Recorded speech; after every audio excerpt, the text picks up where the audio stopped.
नमस्कार दोस्तों, मेरा नाम है सरोज शुक्ला और मेरे चैनल पर आप लोगों का हार्दिक स्वागत है। दोस्तों, आज मैं आप लोगों के लिए हिंदी विषय का लेसन प्लान लेकर आई हूँ। चलिए दोस्तों, शुरू करते हैं।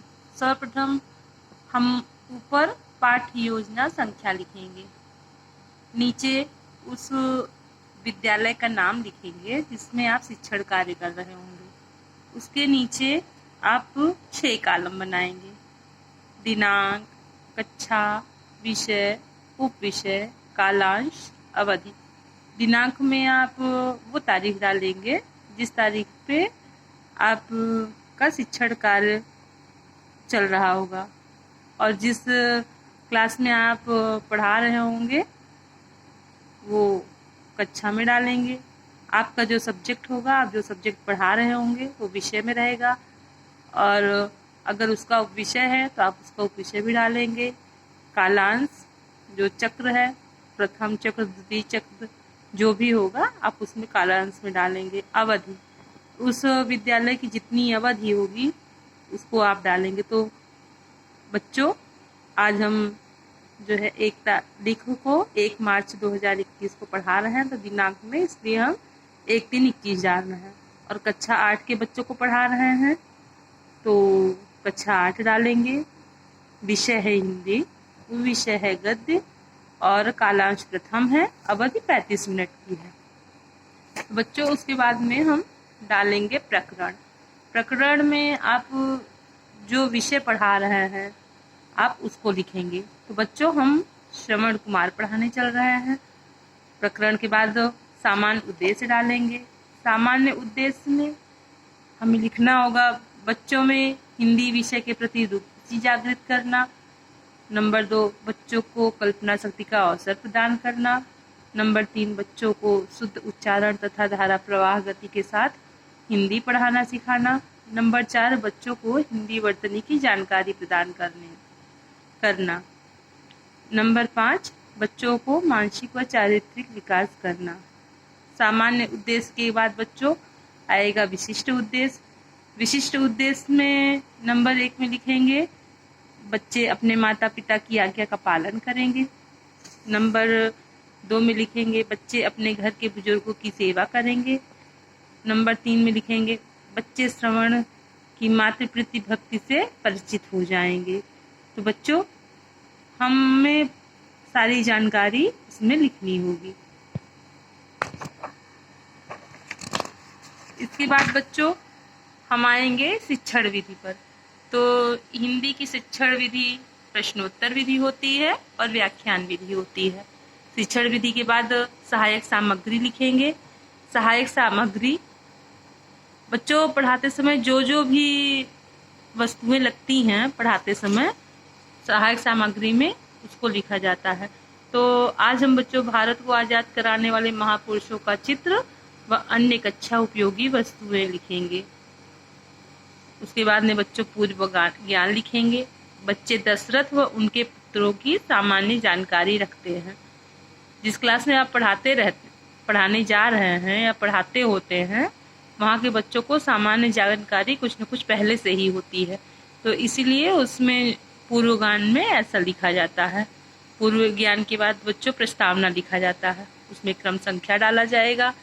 छात्राध्यापिका क्रिया, या आप छात्राध्यापक जो भी हैं, आप छात्राध्यापिका क्रिया हम डालेंगे बच्चों, क्योंकि मैं छात्राध्यापिका हूँ। उसके बाद में छात्र अनुक्रिया डाला जाएगा। फिर इसमें बच्चों प्रस्तावना प्रश्न में हमको ऐसा क्वेश्चन करना है कि जिसका उत्तर बच्चे आसानी से दे सकें, और हमें उसी उत्तर के माध्यम से अपना प्रस्तावना प्रश्न निकालना होता है। हमको जो भी लेसन पढ़ाना है बच्चे ऐसा उत्तर दें कि वो उत्तर में उस लेसन का नाम आ जाए। तो बच्चों फिर इसमें जो है क्वेश्चन संख्या 1 है, अयोध्या में उस राजा का नाम बताओ जिनकी 3 रानियां थीं। तो बच्चों ऐसा क्वेश्चन अक्सर हर बच्चों को पता होता है। तो बच्चे बताएंगे राजा दशरथ। तो जवाब पाने के बाद आप बच्चों को उत्साहित करते हुए वेरी गुड, बहुत अच्छा, वेल डन, ऐसा करके बच्चों को उत्साहित करेंगे। दूसरा क्वेश्चन है बच्चों दशरथ के कुल कितने पुत्र थे?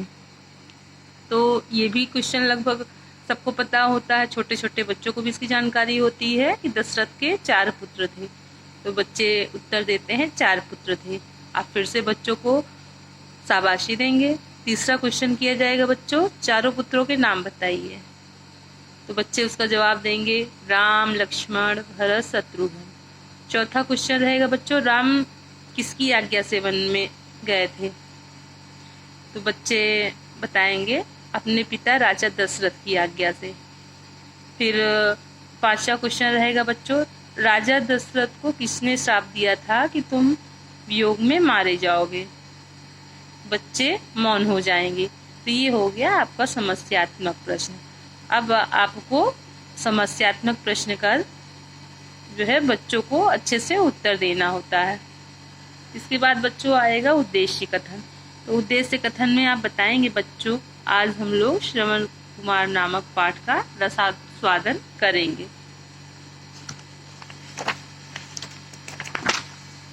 इसके बाद में बच्चों प्रस्तुतिकरण होगा। प्रस्तुतिकरण में आप जो पैराग्राफ पढ़ाते हैं तो उसके 2-3 शब्द जो है शुरुआत के लिए लिए जाते हैं और बीच बीच में डैश लगा के फिर आखिरी पैराग्राफ का वर्ड लिखा जाता है। इसको चाहें तो आप ब्लैक बोर्ड पे भी लिख सकते हैं, नहीं तो आप इसको बस ऐसे ही अपना पैराग्राफ पढ़ेंगे। तो आप जो है उसके बाद में लिखेंगे आदर्श वाचन। छात्रा अध्यापिका उचित लय तथा आरोह अवरोह के साथ पाठ का आदर्श वाचन करेंगे। आदर्श वाचन के बाद बच्चों आएगा अनुकरण वाचन। अनुकरण वाचन कतिपय छात्रों से करवाया जाएगा। तो जो बच्चों से अनुकरण वाचन करवाया जाएगा तो उसमें जो है बहुत से कठिन शब्द भी होते हैं, तो कठिन शब्द का निवारण भी करना पड़ता है। तो फिर बच्चों आते हैं उसके बाद में काठिन्य निवारण पे। तो आप उसका शब्द अर्थ बच्चों को बताते हुए तब आगे बढ़ेंगे। इसमें कठिन शब्द आए हैं वृद्ध। वृद्ध मतलब होता है बूढ़ा। वन, वन मतलब होता है जंगल। आखेट मतलब होता है बच्चों शिकार। बाण मतलब होता है तीर। प्रतीक्षा मतलब होता है इंतजार। अब बच्चों इसमें जो भाव विश्लेषण और रसानुभूति होती है बच्चों को उसके बारे में बताया जाएगा। इसमें 2 कॉलम बनाए जाएंगे, छात्राध्यापिका कथन या छात्राध्यापिका क्रिया और छात्र अनुक्रिया या छात्र क्रिया।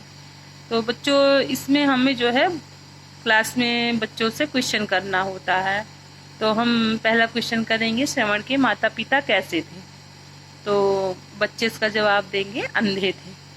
फिर दूसरा क्वेश्चन करेंगे बच्चों, श्रवण के माता पिता की क्या इच्छा थी? तो बच्चे सब मौन हो जाएंगे। आपको बच्चों उसकी व्याख्या करके बतानी है। तो इसकी व्याख्या जो भी की जाएगी तो बच्चे जो है उसको ध्यानपूर्वक सुनेंगे। तो बच्चों इसकी व्याख्या है, श्रवण अपने माता पिता का इकलौता पुत्र था। उसके माता पिता दृष्टिहीन थे। श्रवण कुमार उनकी भली भांति देखभाल करते थे। एक बार उसके माता पिता ने कहा, हम लोग तीर्थ यात्रा करना चाहते हैं परंतु हम लोग देख नहीं सकते हैं।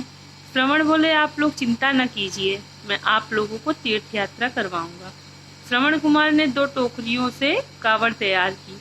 उसमें एक और माता को तथा दूसरी ओर पिता को बिठाया। कावड़ उठाकर श्रवण यात्रा पर निकल पड़ा। तो बच्चों इसी तरह से हम बच्चों को उसकी व्याख्या बताएंगे और बच्चे जो है क्लास के बच्चे उसको ध्यानपूर्वक सुनेंगे। और आपको पढ़ाते समय सब बच्चों की तरफ ध्यान से देखना भी है कि बच्चे आपकी कहानी अच्छे से सुन रहे हैं, आपकी बातों पर ध्यान दे रहे हैं कि नहीं। उसके बाद में बच्चों फिर से क्वेश्चन करना पड़ेगा बच्चों से कि श्रवण कुमार घड़ा लेकर नदी के पास क्यों गया? तो बच्चे उत्तर देंगे कि नदी के पास तो पानी लाने जाया जाता है, तो सबको पता है। तो बच्चे उत्तर देंगे पानी लेने। फिर बच्चों से पूछा जाएगा कि उसकी मृत्यु कैसे हुई। उसकी मृत्यु कैसे हुई मतलब श्रवण कुमार की मृत्यु कैसे हुई। तो बच्चे इस पर मौन रहेंगे। तो जब बच्चे मौन हो जाएंगे, उनको इसका जवाब नहीं पता होगा, तो आपको इसका जवाब बच्चों को बताना होगा। तो बच्चों इसकी व्याख्या करनी पड़ेगी। तो इसका आंसर होगा श्रवण कुमार ने अपने माता पिता को तीर्थ स्थलों का भ्रमण कराया। एक बार वह एक जंगल से गुजर रहा था कि उसके माता पिता को प्यास लग गई। उसने कांवर को रोककर घड़ा उठाया और नदी की तरफ पानी लेने चला गया। अयोध्या के राजा दशरथ वन में शिकार खेलने आए थे। घड़े में पानी भरने की आवाज सुनकर उन्हें लगा कि कोई जंगली जानवर पानी पी रहा है। राजा ने तुरंत शब्द के बाढ़ चला दिए। बाढ़ लगते ही श्रवण कुमार भूमि पर गिर पड़ा। राजा दशरथ श्रवण कुमार के पास गए तो उसने बताया कि उसके माता पिता अंधे हैं और प्यासे हैं, कृपया उन्हें पानी पिला दें। श्रवण के माता पिता को जैसे ही पुत्र के मरने की सूचना मिली, वे बड़े दुखी हुए तथा यह कहते हुए प्राण त्याग दिया कि हे राजा दशरथ, जैसे आज मैं पुत्र के वियोग में मर रहा हूँ, एक दिन तुम भी पुत्र के वियोग में मरोगे। जब छात्रा अध्यापिका इसको बच्चों को बताती हैं तो छात्र की अनुक्रिया ये होती है कि बच्चे उसको एकदम ध्यान से सुनते हैं। तो इसके बाद में बच्चों आदर्श वाचन होता है। आदर्श वाचन जो है छात्रा अध्यापिका द्वारा किया जाएगा। अनुकरण वाचन कतिपय छात्रों से करवाया जाएगा। आदर्श वाचन और अनुकरण वाचन के बाद बच्चों मूल्यांकन प्रश्न होते हैं। तो मूल्यांकन प्रश्न में नंबर 1 है श्रवण के माता पिता की क्या इच्छा थी। नंबर 2 है श्रवण ने अपने माता पिता को तीर्थ यात्रा कैसे करवाई। नंबर 3 क्वेश्चन है बच्चों श्रवण की मृत्यु कैसे हुई। नंबर 4 है बच्चों राजा दशरथ को क्या श्राप मिला।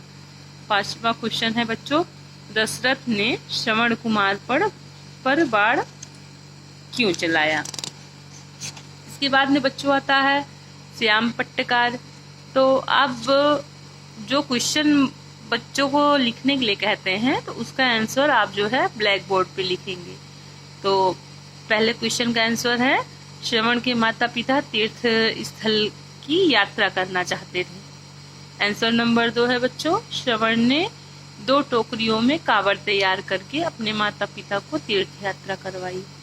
आंसर नंबर 3 है बच्चों राजा दशरथ के बाढ़ लगने से श्रवण की मृत्यु हुई। नंबर 4 आंसर है बच्चों जैसे आज मैं पुत्र वियोग में मर रहा हूँ, एक दिन तुम भी पुत्र वियोग में मरोगे। नंबर 5 आंसर है बच्चों जंगली जानवर समझकर राजा दशरथ ने श्रवण कुमार पर बाढ़ चलाया। श्याम पट्टकार के बाद बच्चों आता है निरीक्षण कार्य। तो निरीक्षण कार्य में बच्चों छात्राध्यापिका छात्रों की कापियों का निरीक्षण करेंगी। फिर निरीक्षण कार्य के बाद बच्चों आएगा गृह कार्य।